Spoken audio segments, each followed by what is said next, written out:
New developments here at 4:30 for millions of Americans who rely on food benefits. Today, a federal judge ordered the Trump administration to keep paying SNAP benefits using a $6 billion contingency fund. Now, SNAP benefits were set to lapse tomorrow. This is amid the government shutdown.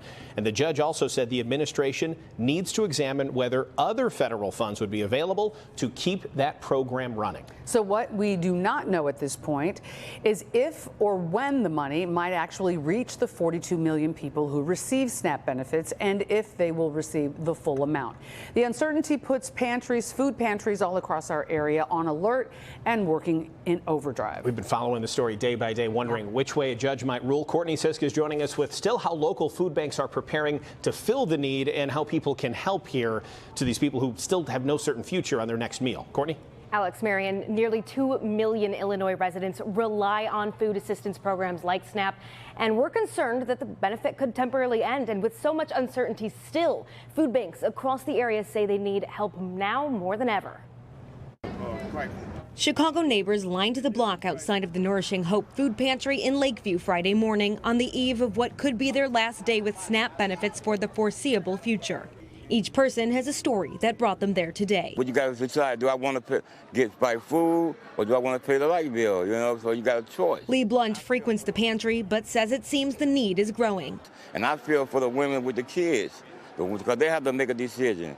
How are you going to tell the kid when they go into the store, you can't buy them candy now? Inside, dozens more wait to pick up food for their families. So many of our neighbors are paycheck to paycheck, and when that paycheck doesn't come or their SNAP benefits don't come because they just simply don't make enough money to make ends meet, it can be catastrophic for that individual and their families. Mitzi Baum is the CEO of Nourishing Hope. The pantry allows for online orders for pickup or for people to shop produce, protein, dairy, and shelf-stable products on site. Which chicken would you like? And tomorrow they will be one of 6 hubs starting an emergency food distribution at 5151 North Ravenswood.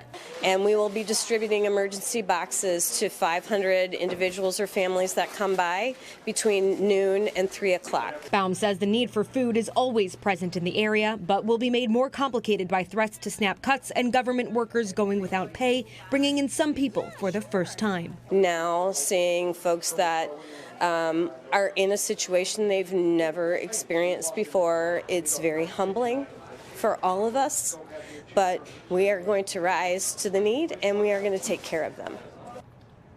Nourishing Hope is one of many food banks in need of volunteers, monetary donations, and food donations. You can find information from Nourishing Hope at nourishinghopeshy.org. We also have a list of other pantries in need on our website. And DuPage County residents who are in need, they can dial 211 to find assistance in their communities. And I have to say, being there today really just put it into perspective how many people are reliant on these services. Absolutely. Glad to hear the SNAP benefits may be continuing, but we forget the federal workers who are still without that may not qualify. So there's a lot of needs still. Thank you so much. We appreciate it, Courtney.